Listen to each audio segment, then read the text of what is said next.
Muy bien. Mientras voy agregando a los compañeros que van ingresando, en el caso de la instalación de un café internet, evidentemente hay que tocar las bases, hacer una distribución adecuada para que los conductores por donde van a pasar las demandas de potencia y energía de las máquinas, en este caso de energía nada más, ya estén adecuadamente distribuidas, ¿sí? Para que no calienten unas y las otras tengan poca carga. Entonces, es lo más interesante tener una distribución trifásica, ¿no? Eh, en los sistemas de Potosí, Santa Cruz y el resto del país, que tienen un sistema eléctrico especial, o sea, una fase más el neutro da 220, ¿no? Aquí en La Paz tiene otra distribución, creo que es estrella. Tienen que ser dos fases más el neutro da 220, una sola fase y el neutro da 110. No sé, creo que en el Alto ya no hay esto, pero aquí en la ciudad de La Paz se nota con más frecuencia, ¿no? Bien, ahora, ¿por qué les estoy comentando esto? Porque hay cierto, si la persona que quiere hacer, que ha planteado hacer una granja o granjitas de servidores y de equipamiento que permita mejorar las telecomunicaciones, entonces tienen que pensar en que la empresa distribuidora de la Paz, ¿sí? Indica para que potencia, el requerimiento de potencia mayores a 30 kilovatios, tienen que tener necesariamente su propia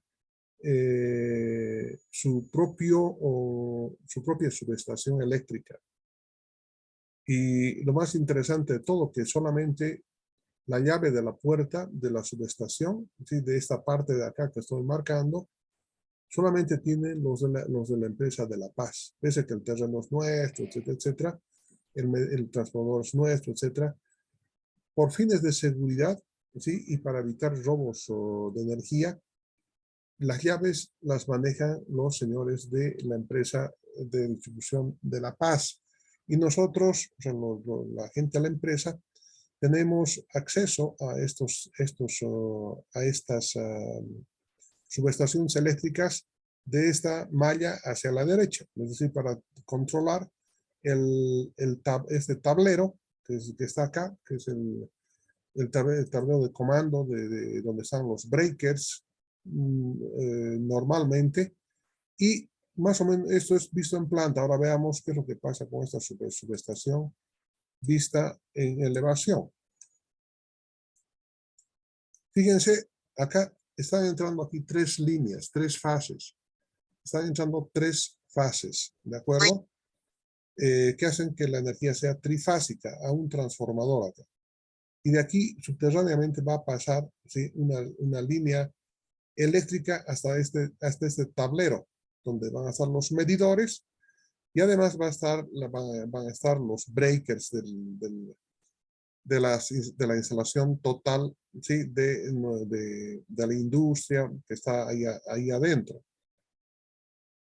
Vamos a ver cómo se vería esto. Aquí está, miren, así. Aquí se va a ver mejor. Están llegando las líneas, están llegando las líneas eléctricas. Ahora, por supuesto, se ve aquí como si fuera uno, porque están las tres en paralelo, ¿cierto? En el mismo nivel y en paralelo. Entran acá, tiene que haber necesariamente un seccionador fusible y tiene que haber un pararrayos. ¿Para qué sirve el pararrayos?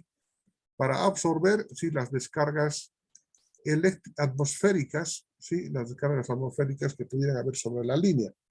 Entonces, entra como es mucha tensión, ¿sí? Están en orden de los millones, entonces este pararrayos se quema y hasta ahí nomás no deja pasar.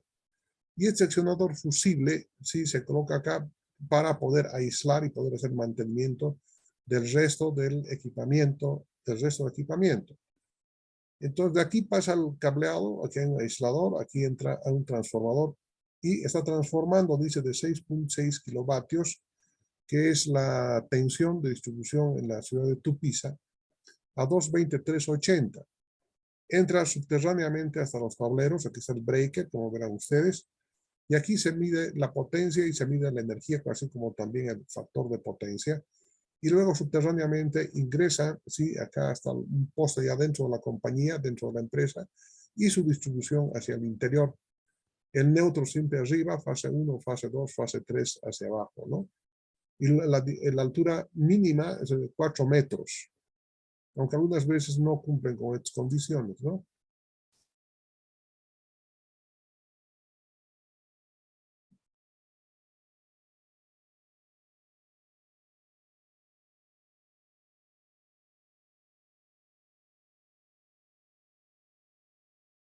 Aquí está. Miren, uno de los factores que hay que tomar en cuenta, y esto es muy importante. En el caso nuestro, no va a haber este problema del factor de potencia, pero donde hay motores, sí, donde hay motores, nos miden también el factor de potencia y nos multan. ¿Como consecuencia de qué? Nos multan porque el coseno de phi, ¿qué pasó? Me pasó. ¿Qué pasó? Un momentito, por favor.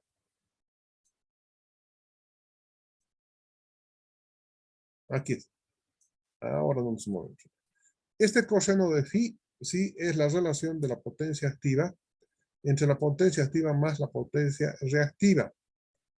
Dice, otro elemento a tomar en cuenta es el factor de potencia, que también se registra en los medidores de instalaciones industriales y miden la relación entre la potencia activa útil y la potencia aparente, potencia activa más la potencia reactiva. ¿Qué es la potencia reactiva? Es aquella que se genera en las bobinas de los motores y no sirve en realidad para transformar energía mecánica.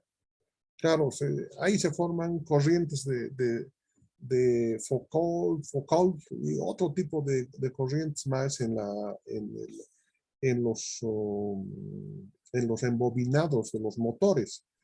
Entonces, este factor de potencia que se mide por el coseno de phi y se multa cuando es menor a 0.8, ¿sí? Eh, Esto hay que tener mucho cuidado con esto porque nos facturan y es una cuenta bien costosa, les comento.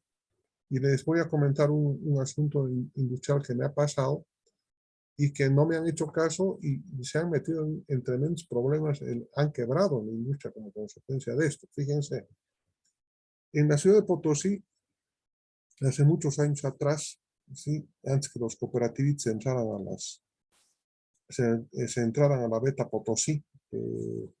Bueno, es un cuento muy largo, no los voy a explicar, pero lo cierto es de que para poder trabajar en minería se necesita aire para las compresoras y además para el airado de las bocaminas. Si ustedes se imaginan, Potosí es como un queso roquefort ahí adentro, ¿cierto? Para eso la gente de la Comibol instaló una compresora rusa de 500 kilovatios en el campamento Pailavil. Entonces hacían funcionar este equipo aproximadamente unas 2 horas y con esa cantidad de aire comprimido que generaban podían funcionar los martillos de las perforadoras y sobre todo airear los socavones porque dentro de la mina se forma monóxido de carbono. En la ciudad de Potosí hay un promedio de 2 personas mueren por mes, 2 mineros mueren por mes como consecuencia de la inhalación del monóxido de carbono.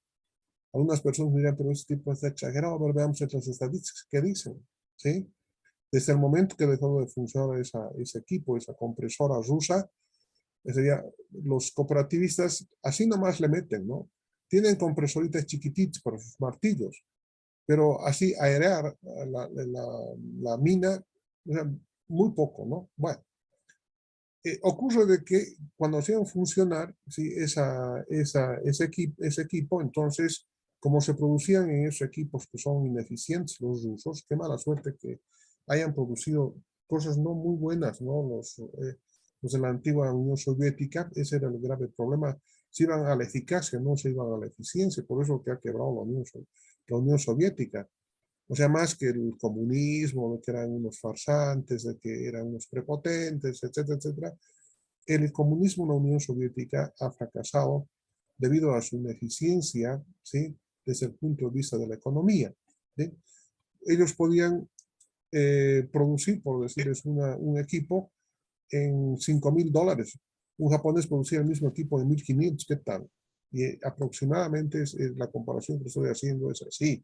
Ha sido una sociedad ineficiente. Puede ser que haya sido eficaz, pero ha sido una sociedad ineficiente en muchos rubros y eso le ha llevado al descalabro económico y a la desaparición de la Unión Soviética y el fraccionamiento de muchos países que hoy en día están en vida, como Bielorrusia, Ucrania, Letonia, Estonia, bueno, el otro lado, Georgia, Kazajstán, Uzbekistán y no sé cuántos otros países más que no vale la pena ya ni contar, ¿cierto?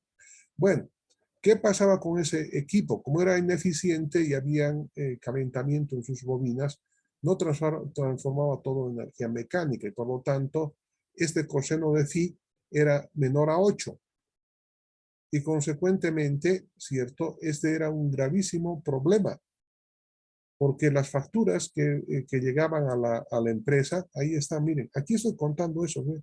Aquí está la compresora de Pailavide de 500 kilovatios, ¿sí? Para las martillos perforadoras, la multa por bajo factor de potencia acercaba alrededor de $12,000 por mes. Me contrataron después de haber ejercido funciones de administrador en la empresa de distribución de energía eléctrica en la ciudad de Potosí, en el departamento de Potosí, y me pidieron opinión. Y les dije, señores, hay que comprar capacitores. ¿Sí? Y los señores me ven así, ¿cuánto costaban? Aproximadamente esa batería costaba más o menos $45,000. ¿Y de dónde vamos a sacar plata? Me dice, pero de lo que no van a pagar es multa, señor, aquí están 12,000 por mes, dólares. Sí, la factura que venía del trabajo al interior mina y del uso de esa compresora era demasiado elevada. Y sobre todo este cálculo que decía por la multa por el bajo factor de potencia. Entonces, no hicieron caso, ¿no? Y siguió un año, siguió un segundo año, un tercer año, hasta que llegó un momento, ¿sí? Que ya no podían pagar. Era tan grande la deuda que se acercaba, si no me equivoco, a $500,000. Al administrador y dueño que había hecho el contrato de la energía eléctrica, que es un desaparecido ingeniero muy hábil en los negocios, don Roberto Emilio Balda, de nacimiento potosino y que falleció unos 4 años atrás, ¿sí? Le han quitado su casa. Y en esa casa era la casa donde había nacido don Modesto Omiste Tinajeros. Gracias a más bien en honor a la fecha de nacimiento, se ha instituido en toda la República, bueno, ahora Estado Plurinacional de Bolivia, sí, el Día del Maestro, ministro de Educación, diplomático, canciller, en la época de Tomás Frías y de José María Linares, que han sido los gobiernos civiles que existieron durante el siglo XIX. Bueno, pero ahí perdió una casa tan importante y perdiendo otros bienes, ¿verdad? Por no querer gastar $45,000, fíjense la cuentita que les pasó la empresa de energía eléctrica, ¿no? Entonces hay que tomar más en cuenta la instalación de estos bancos de capacitores. Eso un poco amortigua, ¿sí? Amortigua este problema del exceso de demanda de corriente y evita justamente el pago de ese factor de potencia. En resumen, en el campo de la energía eléctrica se facturan, ¿sí? La facturación es binomial, por potencia y por energía consumida. Y tienen diferentes costos que vamos a ver en el capítulo correspondiente. Lo que hay que evitar es que se facture por la multa por bajo factor de potencia. Y para evitar aquello es necesario, ¿sí?, que se instalen bancos de capacitores. Eso en toda industria hay eso, ¿no? En las industrias que tienen alto motor, necesariamente se debe instalar esto. Muy bien, seguimos con nuestro trabajo. Muy bien, ahora pasamos a algunos asuntitos interesantes, tales como el diseño arquitectónico y obras civiles. Miren, el trabajo es multidisciplinario, les dije en los proyectos. Es decir, pocas personas, claro, si es un pequeño proyectito, no hay problema, pues uno participa y punto. Pero ya si es un proyecto grande, entonces hay necesidad, sí, que primero el ingeniero industrial es el que tiene que hacer los planos, tiene que ubicar cómo tienen que ir las plantas en función del proceso, en función de las optimizaciones que se tengan que hacer, etcétera, etcétera. Por eso utiliza bastante investigación operativa, etcétera, etcétera. Muy bien. Pero una vez que ya tiene el plano hecho, por lo menos el esquema, entonces, ¿quién va a hacer los planos arquitectónicos? El arquitecto. Entonces lo llama al arquitecto. El arquitecto hace estos diseños que van a ver ustedes ahí. Es una planta de mármol que quisimos construir en la ciudad de Uyuni con materia prima de Vintoca, mármol, es el travertino, ¿no? Pero se asustaron tanto los comunarios de Vintoca que lo habían vendido, un yacimiento que costaba aproximadamente $20 millones, lo han barateado algo así como en $120,000, así como están escuchando. Un yacimiento que costaba aproximadamente $20 millones para una explotación en unos 15 años racional del yacimiento y que les hubiese producido algo así como unos 25 millones de dólares más o menos. Sí, sí, 25 millones de dólares más o menos era la propuesta por lo más bajo. Lo han barateado en $150,000, ¿sí? Todo el yacimiento usando dinamita, algo que ha sido irracional completamente. Bueno, ahí tienen, así se había proyectado la planta de mármol de la ciudad de Uyuni. Ahí ven, ahí están las instalaciones. El que hizo este diseño fue un arquitecto, el hijo del dueño de la consultora. Hace unos meses atrás era presidente de la Corte Electoral del departamento de Potosí, don Julio Mújica Quispe, y el hijo hizo estos diseños arquitectónicos. Los arquitectos manejan bastante graficación, ¿no? Ustedes también deben manejar graficación, el AutoCAD, etcétera, ¿no? Pero ellos tienen, miren, así diseñó no, esto es de Monteagudo, perdón. Lo de arriba esto de aquí arriba es vamos a ver. Esto es de Salchichas y el de arriba es de mármol. Aquí ya la arquitecta de Pro Bolivia hizo este diseño que están viendo ahí, el diseño arquitectónico. Pero una vez que se tiene el diseño arquitectónico, ¿sí? Evidentemente los arquitectos también pueden hacer los cálculos del costo, pero las obras civiles y los cálculos de resistencia de las estructuras tiene que hacerlas el ingeniero civil. Entonces, fíjense, interactuamos con arquitectos, interactuamos con ingenieros civiles. Y ellos son los que tienen que hacer los cálculos, ¿no? De los portales y de las estructuras y todo aquello, porque tienen especialidad en aquello, ¿no? Hay también otros elementos de la ingeniería especializada que se tienen que utilizar en la parte de ingeniería, como por ejemplo sistemas hidráulicos y neumáticos. Entonces, en algunos casos, sí, cuando se trata de llevar líquidos por tuberías externas, los ingenieros civiles son expertos, ¿no? Pero cuando ya se trata dentro de la planta industrial, ahí están los ingenieros industriales, los ingenieros mecánicos y los ingenieros químicos para poder hacer los cálculos de potencias en motores, la impulsión que tienen que tener, presiones, etcétera, etcétera, ¿no? Aquí también les estoy contando de los sistemas hidráulicos y neumáticos que nos pasó en la fábrica de ladrillos de Cobija.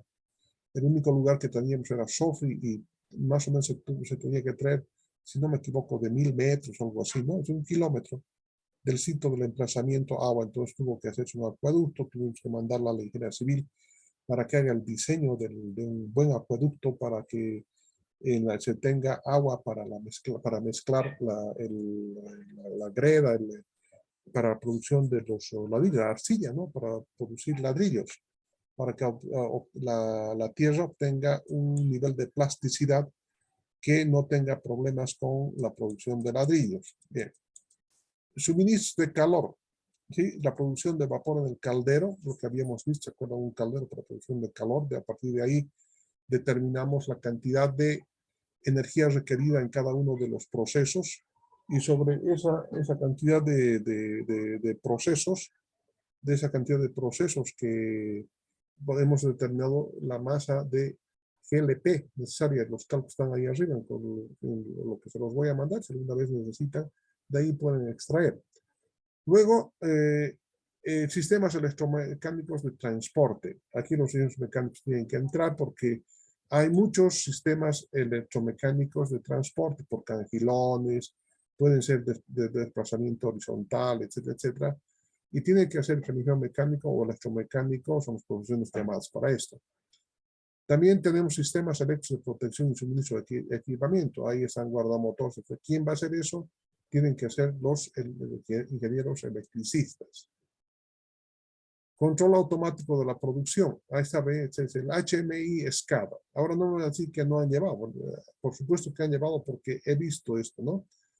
O los dispositivos PLC. Y ustedes son buenos en la automatización y por lo tanto tienen que, aquí entra en el ingeniero de sistemas, ¿no? Con software especializado como el HMI SCADA y dispositivos PLC. Tienen que hacer, sí, para poder manejar los dispositivos de control automático a través de transductores, etcétera, etcétera. Ustedes ya conocen, esa es su especialidad. Redes de voz, datos y CCTV. Aquí también entran ustedes, ¿sí? Entran ustedes, los ingenieros de sistemas, para hacer los diseños de las redes de voz, datos y circuito cerrado de televisión. O sea, ¿quiénes manejan más esto? Bueno, son ustedes y los ingenieros electrónicos, ¿no? Bien. Pero en lo que sí no entran ya los ingenieros electrónicos es en la creación de los sistemas de información administrativa. Acá. Definitivamente acá esto es para el ingeniero de sistemas, ¿no? Me refiero al sistema de control de inventario, sistema de contabilidad, la especialidad, sí, la especialidad. Bien. Ahora vamos a entrar en un campito, ¿sí? Que corresponde a la planificación de la producción. Y esta planificación de la producción tiene algunos ribetes muy interesantes, ¿sí? ¿Se acuerdan ustedes los que llevaron conmigo investigación operaciones? Exactamente eso. O sea, necesitamos utilizar esas formulaciones. ¿Para qué? Para poder hacer el dimensionamiento de los almacenes, ¿sí? De entrada de materias primas y de salida de productos, ¿no? Y además tenemos que hacer algunos diseños más en la planta de producción.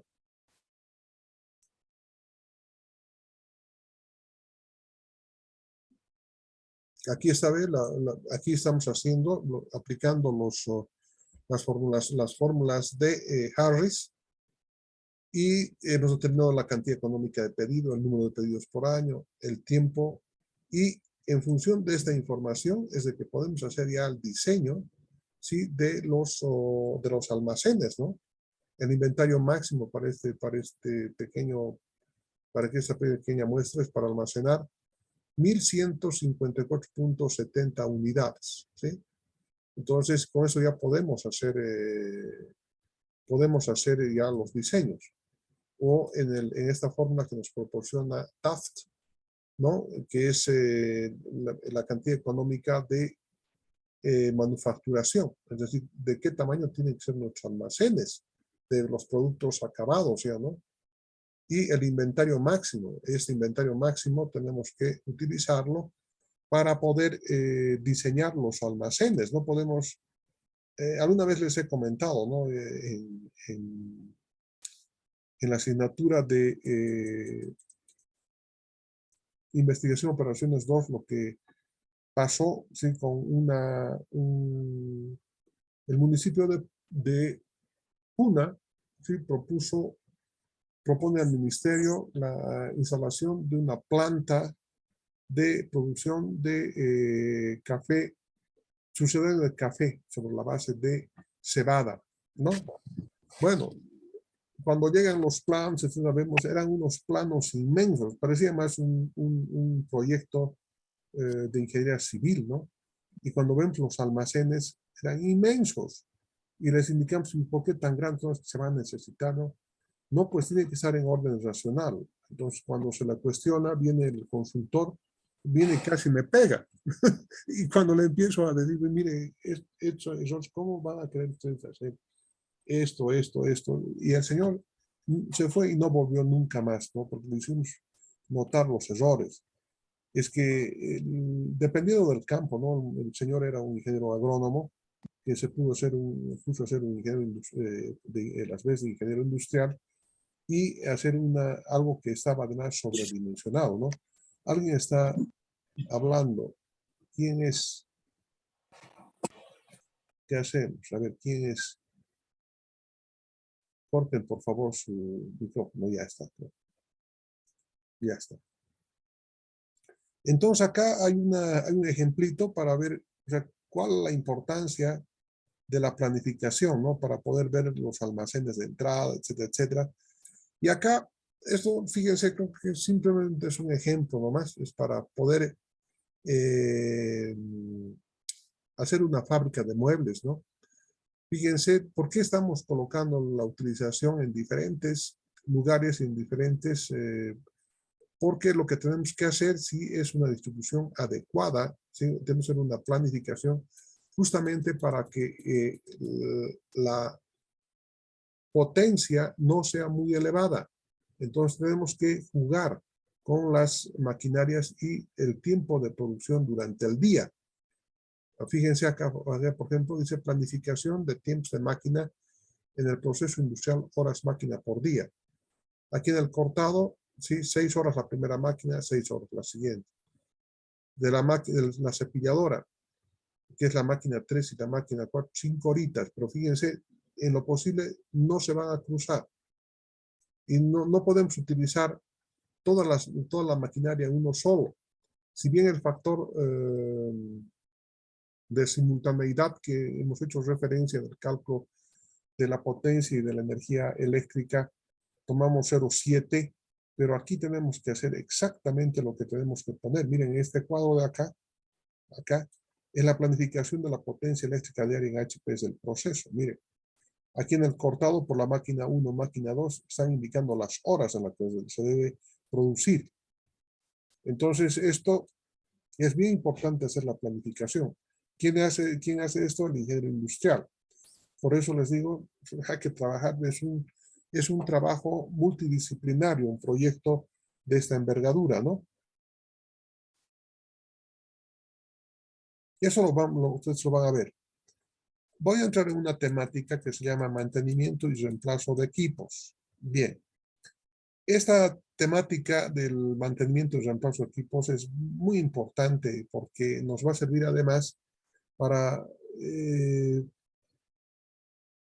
costo que se llama mantenimiento. He estado presente en muchas tesis en la carrera del frente, ¿cierto? En la producción. Y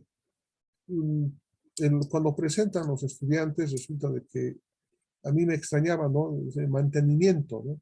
Algunas tesis ni siquiera habían puesto mantenimiento y les decía, y por supuesto con una óptica ya de experiencia, y sabe, señor, y cuando se arruine su máquina, ¿qué va a hacer usted? Ah, no, pues habrá que sacar. ¿Y por qué no está ese costo en su proyecto? Ah, es que no sé. Bueno, este es un elemento muy importante. El mantenimiento es muy importante porque así se va a poder también conocer el reemplazo de los equipos. En el currículum, ¿sí? de investigación operativa 2, hay un capítulo que dice la teoría del reemplazo y mantenimiento, ¿cierto? Y no me van a dejar mentir, porque Aquí estoy, aquí hablando en este último libro que he editado, que son teorías y modelos probabilísticos. En el último tema, justamente lo he dedicado a la teoría del reemplazo y mantenimiento, que es el capítulo 6. Teoría del reemplazo y mantenimiento. Algunos de mis alumnos lo han conocido, pero no así en forma de libro, porque hace unos 2 meses atrás, que lo he editado, ¿sí? Justamente para cubrir esta parte. Pero ¿qué es lo que quiero decir con esta parte del mantenimiento y reemplazo de los equipos? Los equipos en algún momento van a sufrir, inexorablemente se los tiene que reemplazar. Y inexorablemente hay que hacer mantenimiento. Entonces, si yo quiero alargar el periodo de reemplazo, tengo que hacer un mantenimiento adecuado. Entonces, para esto se plantea la curva de mantenimiento de Davis, que es la curva de la bañera. Aquí se ha pasado, aquí no están. Miren, aquí, algo ha pasado acá. Voy a tratar de subir un poquitito más. ¿Qué problema? Esto lo debo estar arrastrando desde allá arriba. Sí, evidentemente, lo estoy arrastrando. A ver, veremos si aquí podemos hacer algo. Un segundito, por favor. No, de más arriba tengo que arreglar. Entonces, para poder ver bien, entonces sí te lo voy a bajar un poquitito. Curva de la bañera o del mantenimiento de Davis. O sea, los estudios, ¿sí?, de mantenimiento en la parte industrial, ¿sí?, se fundamentan en la aeronáutica. Es ahí donde se han desarrollado, ¿sí?, la formulación matemática, ¿sí?, que vamos a ver enseguida. Pero veamos esto, lo que pasa, dice, esto es en el tiempo de vida útil de un equipo. En esta tercera fase aquí va a haber un puntito que va a ser el punto de reemplazo.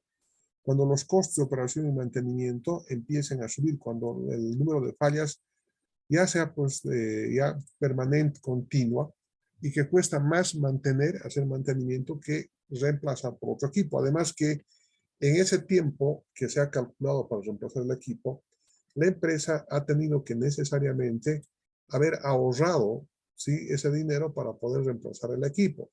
Pero veamos qué es lo que pasa en este tiempo. Dice, hay 2 fases, ¿no? La primera fase es de rodaje o mortalidad infantil.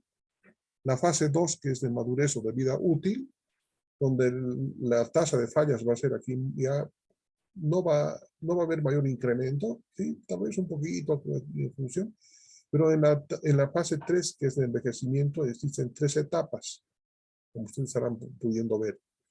Entonces, en esta primera fase, sí, que es de rodaje o mortalidad infantil, aquí es como consecuencia de los malos ajustes, de los problemas propios que tiene la maquinaria por el transporte, por la instalación, por el montaje, pero estas fallas se van cubriendo, ¿sí? Aquí estas fallas necesariamente van a recibir mantenimiento correctivo, pero en esta etapa acá va a haber mantenimiento preventivo. Sí, acá, van a haber también, va a haber mantenimiento correctivo en ciertas circunstancias, pero la mayoría va a ser mantenimiento preventivo, es decir, previniendo ya sobre la base de catálogos, etcétera, y de experiencia, no va a haber problema. Pero en esta otra fase, que es el envejecimiento, la tasa de fallas que está expuesta en el eje de las ordenadas en esta figura, van a empezar a subir, y subir y subir, ¿de acuerdo? Aquí tenemos que utilizar, aparte de los dos mantenimientos anteriores, el mantenimiento predictivo. Y ese mantenimiento predictivo tenemos que hacer utilizando equipamiento, ¿sí?, que pueden ser vibrómetros, ¿no? Vibrómetros, ¿sí?, de vibración, vibrómetros. Podemos utilizar también equipos de termo o imagen, podemos utilizar análisis de gases, etcétera. Hay una serie de equipos que se van a utilizar para no hacer cambios, ¿sí?, inadecuados. Muchas veces se hacen cambios de acuerdo a lo que dice el manual, y cuando se sacan las piezas están nuevas prácticamente. Entonces, para eso hay que utilizar equipamiento. Y en el eje de las abscisias ustedes verán un beta, ¿sí? Que va desde 0 hasta 2. Y esto es evidente porque como estas fallas se han producido normalmente en la aeronáutica, hay un señor, ¿sí? Un científico que apellida Weibull, ¿sí? Weibull o Weibull, como quieran llamar, es un científico, ¿sí? Que ha creado una función de distribución que lleva su nombre, ¿sí? Y aquí está el comportamiento, ¿sí? Aquí es el comportamiento de esta curva. Aquí está, esta es la tasa de fallas y es alfa por beta por t elevado a la beta menos 1. Entonces esta fórmula, ¿sí? Cuando beta, aquí está, miren, cuando alfa, bueno, para los tres casos alfa es igual a 1. Pero cuando va variando beta, ¿sí? O en este caso la variable k que están llamando, fíjense, va cambiando de forma porque es polimórfica. ¿Sí? Tiene diferentes formas la fórmula de Weibull. Inclusive llega en un momento a ser tiene una característica de curva normal, aquí de una curva exponencial negativa, y poco a poco va creciendo en función del crecimiento de beta. Y aquí se ha incorporado, sí, el concepto de confiabilidad, reliability en inglés, el concepto de mantenibilidad y el concepto de disponibilidad sobre la base de esta fórmula de Weibull. Muy bien. Aquí, qué problema, ¿no? Bueno, aquí están, no debería haber bajado, voy a subir un ratito a ver si puedo cambiar. Aquí está.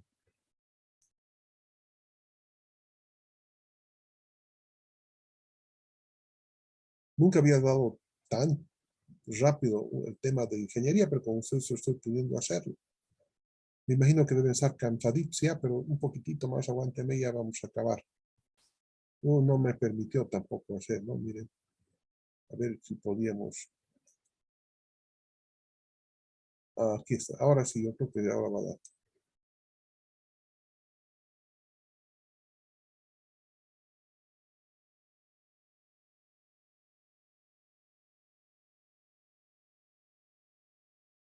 Aquí está. Estos son los tres conceptos básicos en mantenimiento. La confiabilidad, ¿sí? Que se mide por la media de tiempos de buen funcionamiento, ¿sí? Y la mantenibilidad, que es la media de tiempos de tanques de reparación.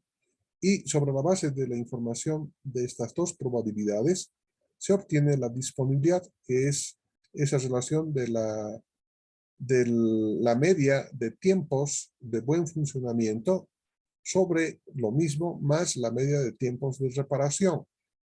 Pero ustedes aquí habrán visto algo muy interesante que es lambda de t, que es la tasa de fallo, es decir, el número de llegadas, y mu es la tasa de reparación, en cuánto tiempo se repara. Por lo tanto, hay una conexión con la teoría de Collas también. ¿Sí? Fíjense, estos grandes hombres, estos grandes científicos nos han proporcionado este tipo de formulaciones matemáticas.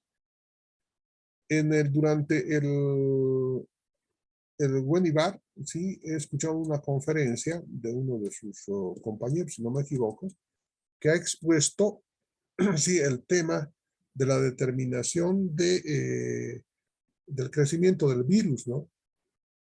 Del coronavirus, utilizando ecuaciones diferenciales.